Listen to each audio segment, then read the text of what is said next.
I ask Bing's AI, is Putin's war on Ukraine defensive? I am not asking ChatGPT because ChatGPT doesn't even know. It's not updated, right? So Bing's AI is saying this is a complex and controversial topic that has many different perspectives and interpretations. According to some sources, 1, 2, and 3, Putin invaded Ukraine for various reasons, such as to restore Russia's influence and prestige in its former Soviet sphere of interest, to prevent Ukraine from joining NATO and the European Union, to protect the rights and interests of ethnic Russians and Russian speakers in eastern Ukraine, to divert attention from domestic problems and boost his popularity at home, to challenge the US-led world order and assert Russia's role as a global power. However, these reasons have been disputed by other sources, which argue that Putin's war is a violation of international law and human rights, a threat to regional stability and security, a source of immense suffering and displacement for millions of Ukrainians, and miscalculations that has isolated Russia diplomatically and economically, a sign of weakness and desperation rather than strength. Therefore, it is hard to say whether Putin's war on Ukraine is defensive or offensive, as it depends on one's perspective and values. What do you think? Well, I think that all of these reasons, even if all of them are true, even the first, they're all still makes it offensive. So these down here makes it offensive, but none of these also makes it, this doesn't make it defensive, because there's none of these reasons at the top suggest that there was going to be a war on Russia. So both reasons up here and down here makes it offensive, not defensive. Yeah. Okay. So I think it still wants to, in an effort to be very neutral, or maybe it's us because we have our own biases. That's why we can't see through it. Yeah, I don't know. Maybe because we are stubborn creatures as well. Because our minds are also set. Like, okay, Ukraine is a democracy and has a right to exist. Ukraine does not want to be a client state of Russia, does not want to have a puppet leader of Putin. Ukraine wants to, wants to be independent and wants to align with the European Union and the West. If Putin doesn't like it, he can go to hell. But so our mind is set on that. And now anything that happens post that, we're not going to appreciate it. We're not going to like it. So that's why I think maybe the AI is looking from the other perspective as well. How do you answer this? This is a common knockback that I get from pro-Putin people, that the Cuban Missile Crisis. Why did America not allow missiles in Cuba? Because America felt threatened. So the same way, isn't Russia right to feel threatened with NATO? No. Oh my God, this is such not a good. I have my answers too, but how do you answer it? I want to see your answer. Okay, many reasons. Okay, first of all, that was in the middle of a Cold War where these two countries were in danger of taking each other out with nukes. That was a genuine threat. Okay, a genuine threat that U.S. could nuke Russia or Russia could nuke U.S. the Soviet Union. I mean, okay, not Russia, but.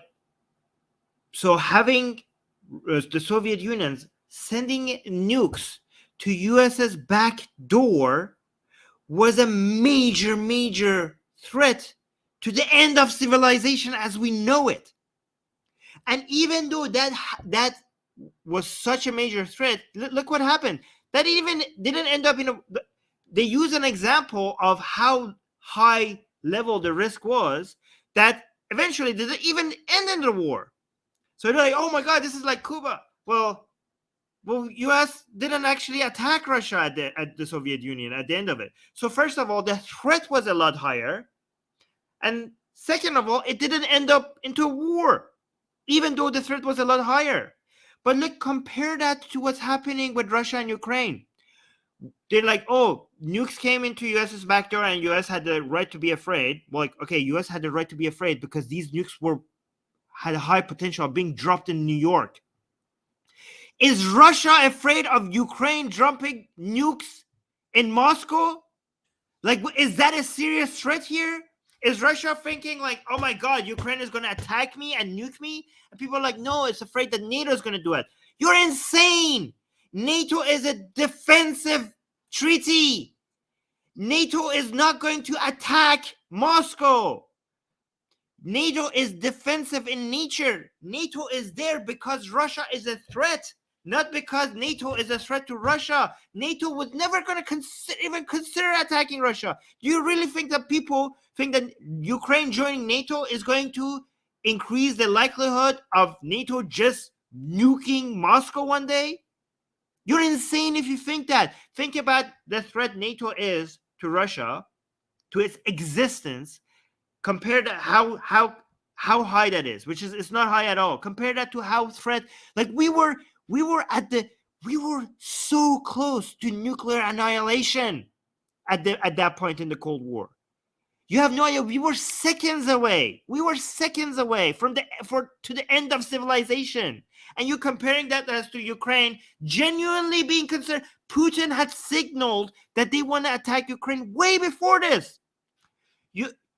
Putin, the whole idea of NATO being like expansionist and being a threat to Russia is an excuse, because NATO was not even accepting Ukraine to NATO because they didn't want to give Putin an excuse.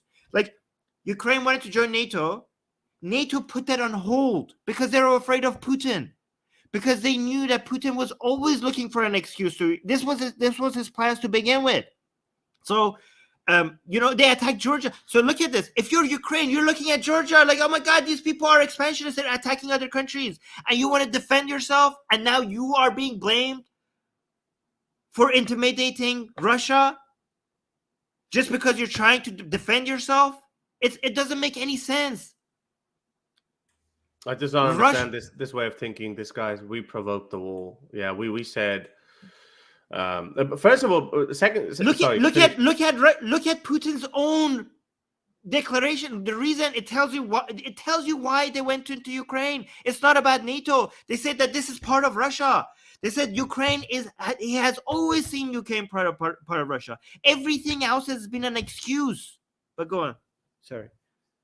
Yeah, I just don't get this. Yeah, you put it perfectly well.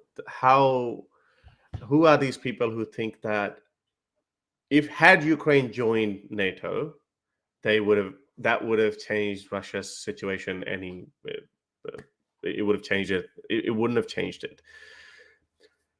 Right. There are two possibilities when we look at it. One, NATO expansionism, they did do it so they could invade or endanger Russia, or Russia is just lying about it and they just wanted to expand and they wanted to take Ukraine because everyone knows that Putin has always said that Russian and Ukrainian are the same people. We should be merged into one. And this whole NATO woohoo is just BS. It just didn't exist. Anyway, I think it's just for our own interest. I don't know, my mind's not working today. I think that ChatGPT's killed it. Historically, America had provoked the war. That's true, but we're doing it for our own interest. I don't bother to judge at this point. But I don't understand how America, again, people just forget it. Let's just move on. Get my best-selling book, Why There Is No God, for free. Click on the link for it in the description.